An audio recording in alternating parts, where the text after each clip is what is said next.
Magandang buhay at magandang umaga. Ngayong araw, binisita ako ng aking family dito sa Edmonton. Yung isang kuya ko at yung sister-in-law ko, galing silang busy at nag-visit din sila sa kuya ko doon sa Grand Ferry. Tinulungan nilang maglipat bahay yung aking kuya papuntang Fort Mac. So after that, pumunta sila dito sa Edmonton. So nag-book na kagad sila ng hotel para doon na kami lahat magstay. So pagdating namin sa hotel, nagpahinga. Sa sobra nilang pagod dahil mahaba yung biyahe nila, 4.5 hours from Fort Mac to Edmonton. So mga sobrang pagod sila. Malaki doon pala eh.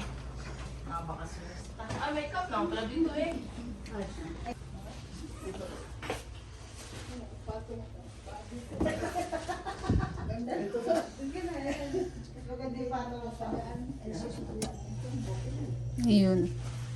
Naka-on na. Lagay natin yung gulaman sa rep. Sa inyo na lang yung coffee mate kasi may black coffee na ako. Nagba-black coffee na rin ako ngayon. Hindi na ako nagko-coffee mate. Wala ng gatas. Kasi may gatas na yun sa store. Talaga mo. Sa sobrang pagod na nila sa biyahe, ayaw na nila lumabas at natulog. So, si kuya nag-decide na lumabas kami at bumili na lang kami ng cup noodles soup. Kasi nga, na-miss daw niya yung higop ng sabaw.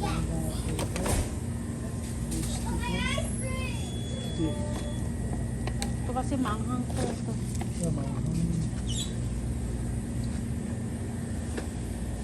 Dagdagan na sa dito. Hindi ko alam. Alay, po? Ano to, beef? Yung may just lumalabas. Okay na yan. Maya, asusin mo. Gagala muna kami ngayon, guys. Second day namin dito sa Hilton Hotel. So, lalabas muna kami. Punta kaming Costco at hindi ko alam kung saan ang lakad nitong mga kasama ko. Yan o. Mga gala o. Bago kami gumala, dumaan muna kami sa Bottle Depot at binenta namin yung aking kalakal, guys, na mga bottle at saka mga Coke can. So, nakadalawang sako din ako ng mga kalakal ko. Kakaipon ko everyday, yan ang iniinom ko. So, nagulat talaga si kuya. 23.90 na tayo. 25 cents? Okay po. Ito na yung kita natin sa mga bote natin.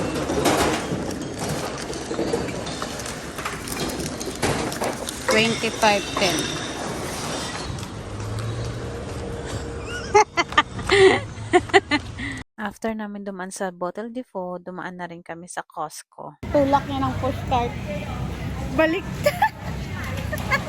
Andun yung driver. Baliktad na yung pagtulak niya instead sa likod.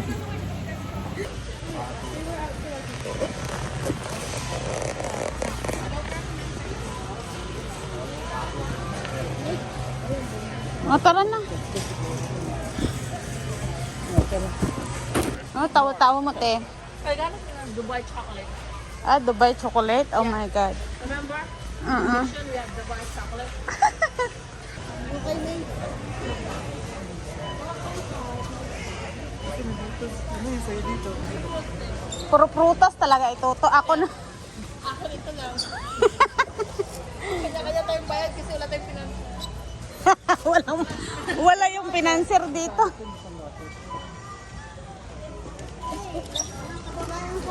Hello mga kababayan. Sa atin din? Saka ito? Tignan ba kayo mga kababayan? Yan, meron na.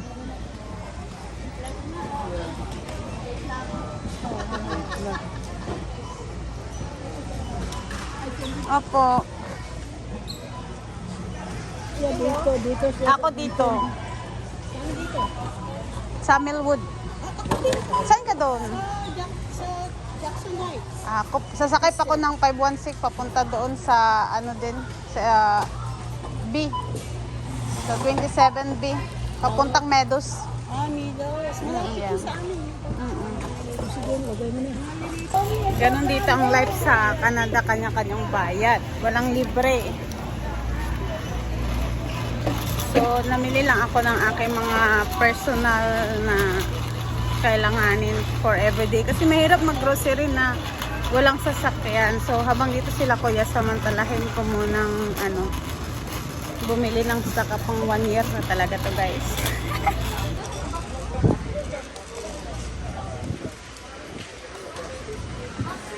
How about box kuya? Ay, that one oh. The one oh, the one what? That one kuya, the blue one.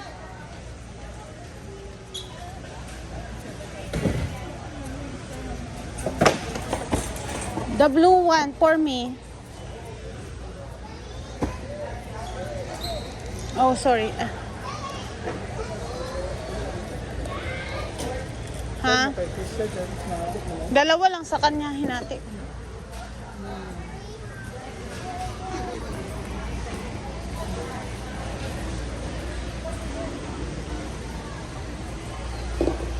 Okay na to sa akin. Ay, sorry.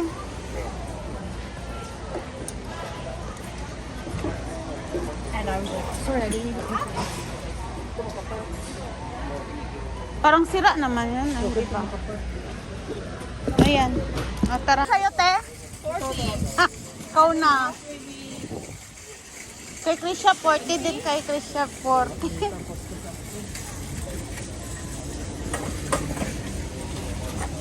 Ang matagalan ko naman gamit yung sabon. Hirap kasi bit-bit ba? Makin mo pagbaba ko pa ng bus. Naglalakad ako papunta sa bahay. Sabon lang, bit-bit mo. Pagod na ako. Magkano yung bag mo? $30 na nag-share ko ng $7 off. $7 off? Ah, di na sa 20 na lang. Nasa 22. Eh kasi ang ano ko ito, mura yung taxi. Mura yung 5% tax. lang. Samantala sa amin 12%. Oo, 12 doon sa inyo. Eh kasi yearly naman ako bumibili para sa pamangkin ko. Hindi, sayang, no? Hindi sayang mo naman. Sayang pa yung mga Discount. nasa Discount. $8. Oo. Pala yung taxi. Or $9. Oh, wala ka rin $10. $10.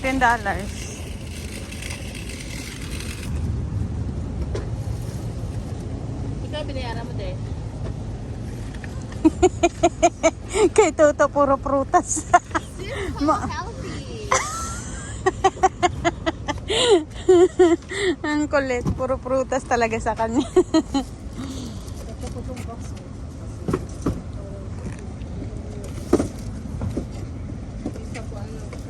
Shampoo na nga lang kinuha kasi marami pa akong conditioner eh.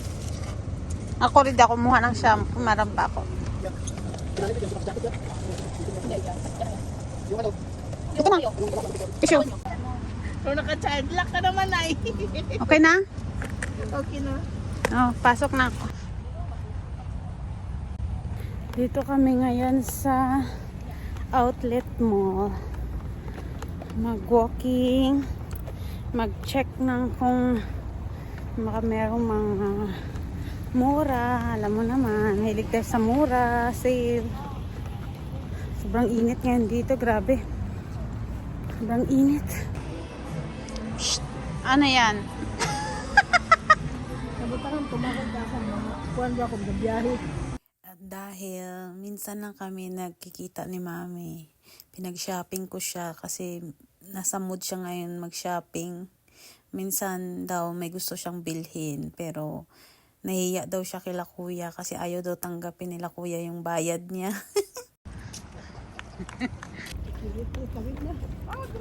Si Gloria lang naman maraming shopping. Ikaw lang naman maraming shopping. Ikaw mo lang ang makashopping, umiyak ka. Ay sus.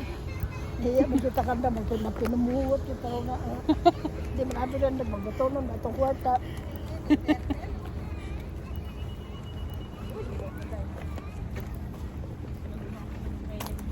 Grabe init. After after namin mamili, bumalik ulit kami guys sa hotel kasi sobra talagang init sa panahon ngayon dito sa Canada. Napakainit talaga yung araw na to. So, bumalik kami ng hotel at nagpahinga muna sila. Hindi ang sakit pa mo? Hindi, shopping yun. Ilang kasandal sa sinukat, grabe. Ang grabe. Ano siya, sale na yung mga sandals nila, sapatos, Halos maikot pero wala na siya Walang mga sizes. sizes. Ano na siya, 8, usually 8 up. Patapos na yung season. Yeah.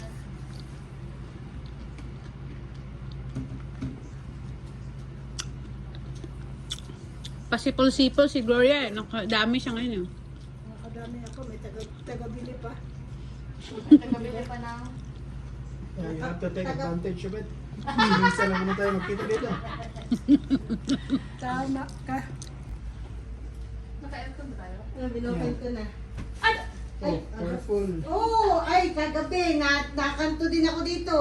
Ayan o, peke. Sakit kaya. Yes. Kasi nga, babae no patay. Sa sobrang pagod, ang bilis nila nakatulog. So hanggang dito na lang muna ang ating vlog. Thank you for watching.